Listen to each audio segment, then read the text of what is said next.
सोई दास पास छुड़ाए निज पद पाए पारक कृष्ण सो नई कल्पना अनुमान सो प्रमाण अब को कह सके प्रत्यक्ष पारक छोड़ कर ये भेद बिना हक पर बके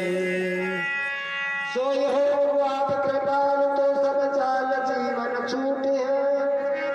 निज दास हो उल्लास तब ये बास सकलो टूटे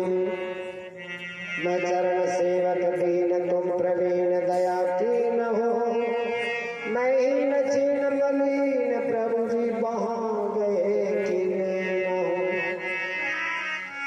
बहा गए की लाज पूर्ण शरण तुमको आज है नहीं और से कछु काम गुरु पद सकल सुख को साथ है